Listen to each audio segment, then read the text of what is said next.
안녕하세요. 이동열 목사와 함께하는 매일 성경 큐티 시간입니다. 오늘 우리가 함께 나눌 본문은 창세기 37장 1절에서 17절 말씀입니다. 여러분, 오늘 본문은 성경 전체 흐름에서 굉장히 중요한 전환점입니다. 지금까지는 아브라함, 이삭, 야곱, 믿음의 아버지 세대의 이야기였다면 이제부터는 요셉을 중심으로 한 다음 세대의 이야기로 넘어갑니다. 이건 단순히 주인공이 바뀌는 게 아닙니다.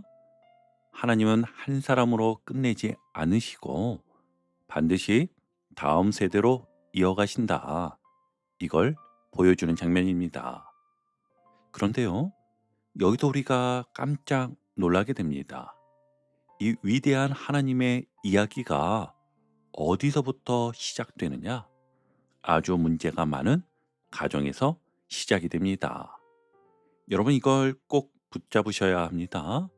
하나님은요, 완벽한 환경에서 일하시는 것이 아니라 오히려 깨진 관계 속에서 일하십니다. 오늘 본문이 딱 그 이야기인데요. 그리고 더 중요한 건 이 이야기가 남의 이야기가 아니라 내 이야기라는 겁니다. 자, 그럼 이제 본문으로 들어가 보겠습니다. 먼저 1절을 보시면 야곱이 가나안 땅, 곧 그의 아버지가 거류하던 땅에 거주하였으니. 아멘. 이 장면을 한번 떠올려 보세요. 야곱은 지금 약속의 땅 가나안에 정착했습니다. 겉으로 보면 어떻지요? 이제 인생이 안정됐습니다. 가족도 많습니다. 재산도 풍족했고요. 이제 고생 끝 행복 시작 같습니다. 그런데요, 바로 다음 구절에서 문제가 터집니다. 우리 2절을 함께 볼게요. 야곱의 족보는 이러하니라. 요셉이 17세의 소년으로서 그의 형들과 함께 양을 칠 때에. 아멘. 여러분, 여기서 중요한 표현이 있습니다. 17세의 소년. 이건 단순한 나이 정보일 뿐만 아니라 아직 미숙하다는 뜻이지요.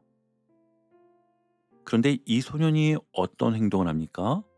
형들의 잘못을 아버지에게 말하더라. 아멘. 여러분, 이 장면을 현실적으로 한번 생각해 보세요. 회사에서 동료의 실수를 다 모아서 사장님에게 보고하는 사람, 또 교회에서 다른 사람의 문제를 지도자에게 계속 전달하는 사람, 가정에서도 형제의 잘못을 계속 부모에게 말하는 동생, 어떻습니까?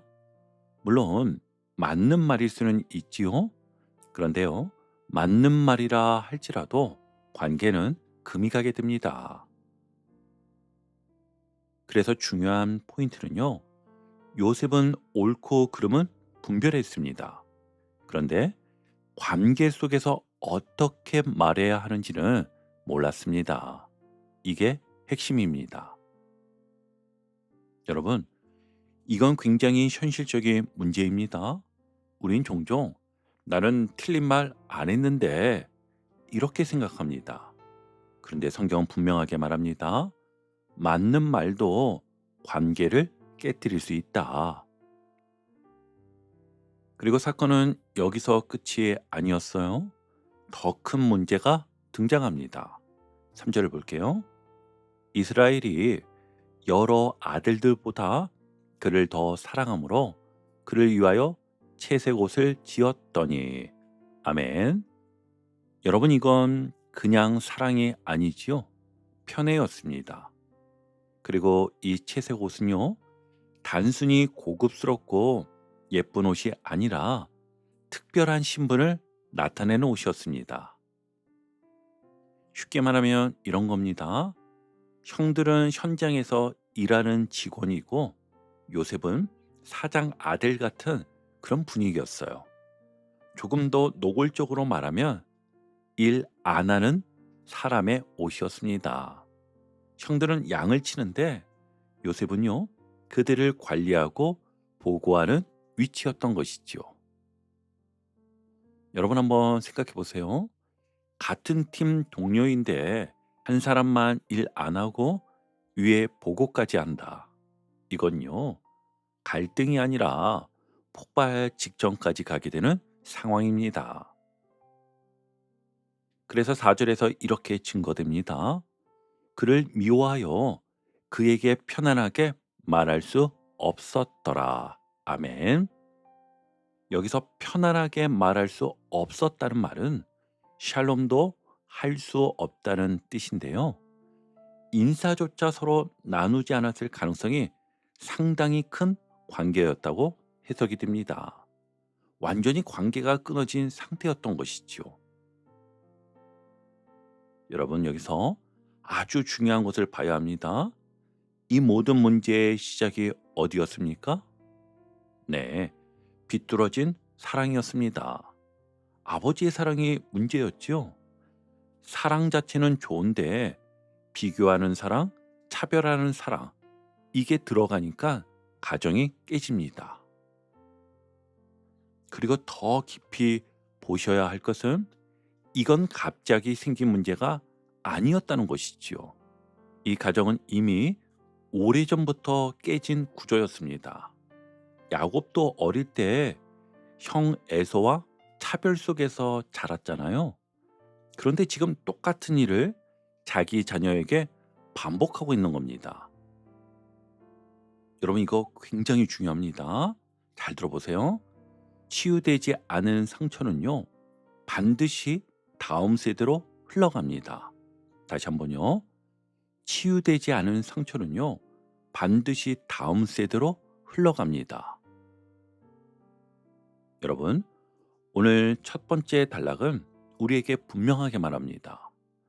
하나님의 꿈은 완벽한 사람에게 주어지는 것이 아니라 깨어진 관계 속에서 다듬어지는 것이다.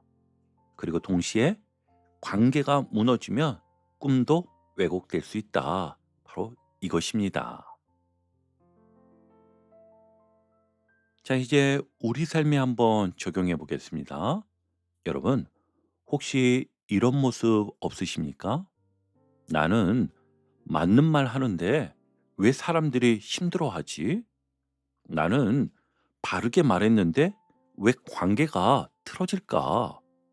여러분, 오늘 말씀은 분명하게 말합니다. 문제는 내용이 아니라 전달 방식일 수 있다고 말입니다. 우리 현실적으로 한번 생각해 볼게요. 회사에서 저 사람 일 제대로 안 합니다. 맞는 말일 수 있습니다. 그런데 그걸 보고만 하고 관계를 무시하면 결국 팀이 깨집니다. 가정에서도 형이 잘못했어요. 맞는 말일 수 있지요. 그런데 계속 고자질하면 관계는 점점 멀어집니다. 교회에서도 마찬가지예요. 저 사람 신앙에 문제 있어요. 역시 맞는 말일 수 있습니다. 그런데 사랑 없이 이런 말이 쌓이면 어떻게 되지요? 공동체가 무너집니다. 그래서 오늘 우리가 해야 할 적용은 나는 맞는 말을 하는 사람인가가 아니라 나는 관계를 살리는 사람인가를 점검하고 확인해야 합니다. 오늘 하루 이렇게 한번 해보십시오. 말하기 전에 아주 잠깐 멈춰 보세요.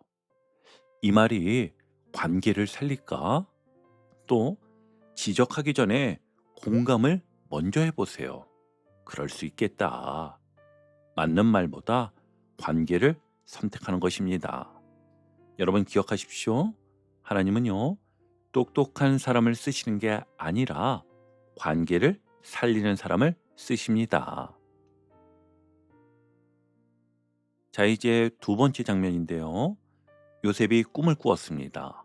5절을 보시면 요셉이 꿈을 꾸고 자기 형들에게 말하매 그들이 그를 더욱 미워하였더라. 아멘. 여러분, 여기서 중요한 건 꿈 자체는 문제가 아니라는 겁니다. 왜냐하면 이 꿈은 하나님이 주신 미래, 하나님이 이루실 계획이기 때문이지요. 그런데 문제가 어디서 생깁니까? 바로 말하는 방식에서 문제가 생겼습니다. 6절을 보시면 요셉이 그들에게 이르되 청하건대 내가 꾼 꿈을 들으시오. 아멘. 여러분, 이 장면을 한번 떠올려 보세요. 이미 관계가 깨진 상태에서 요셉이 형들을 붙잡고 말합니다. 형들, 내 말 좀 들어봐요. 그리고 말합니다. 내 단은 일어서고 당신들의 단은 내 단을 둘러서서 절하더이다. 이건 한마디로 뭐냐면 형들, 나중에 나한테 절할 거예요. 이 말이었죠. 여러분, 이거는요, 내용 이전에 상대가 받아들일 수 없는 말입니다. 그래서 형들이 이렇게 반응합니다. 8절에 나오는데 네가 참으로 우리의 왕이 되겠느냐. 그리고 성경은 반복해서 말합니다. 더 미워하였다. 여기서 우리가 꼭 붙잡아야 할 게 있습니다. 꿈은 하나님이 주셨습니다. 그런데 그 꿈을 담아낼 그릇은 아직 준비되지 않았습니다. 이게 지금 핵심이지요. 여러분, 이 장면 너무나 현실적이지 않습니까? 하나님이 마음을 주셨습니다.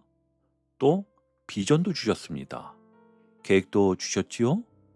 그런데 아직 내 인격과 관계가 준비되지 않으면 그 꿈이 사람을 살리는 도구가 아니라 갈등을 만드는 도구가 되더라는 겁니다. 여러분, 다시 한번요.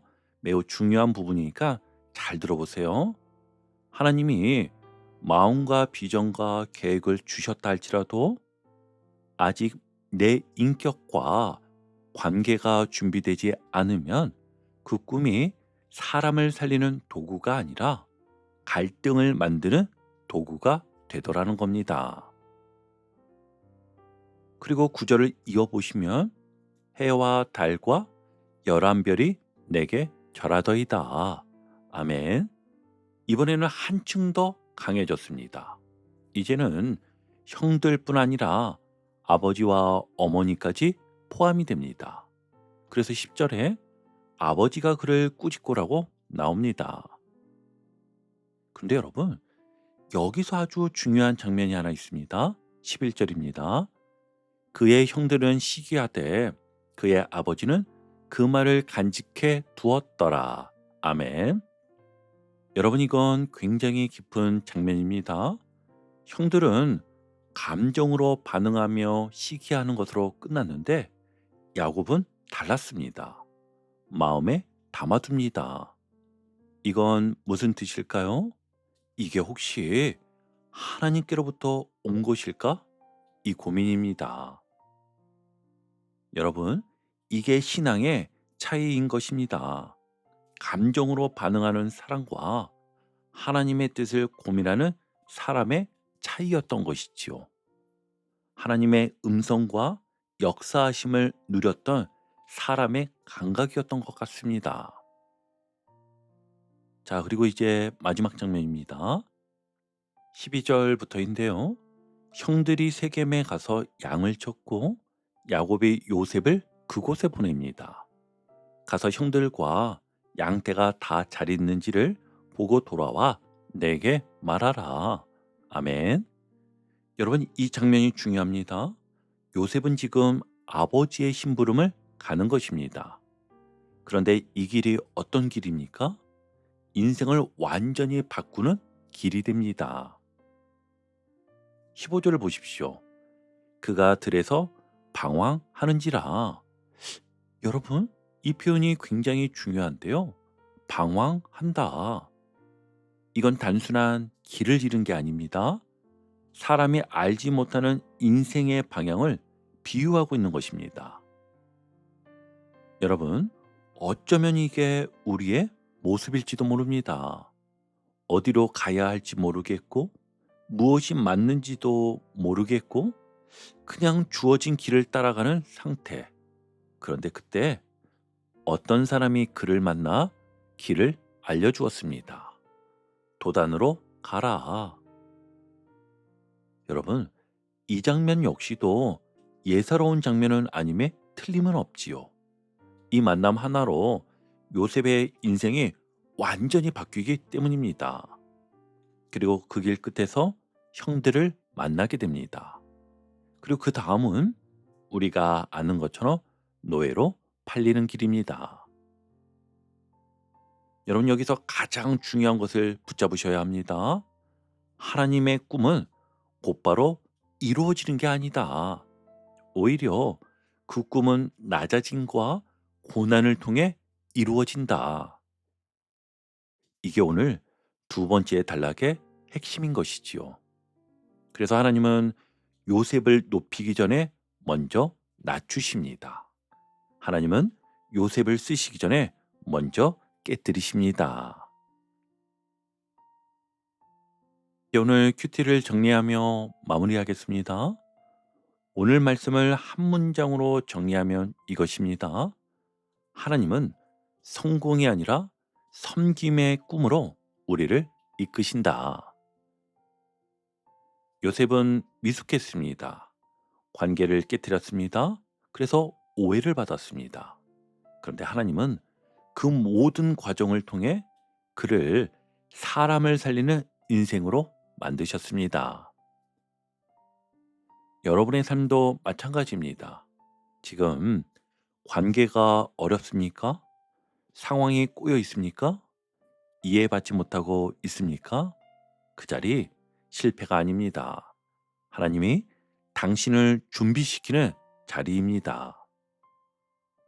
오늘 하루는요, 성공이 아니라 섬김의 꿈을 붙드시기 바랍니다. 그리고 기억하십시오. 하나님은 반드시 그 꿈을 이루십니다. 아멘.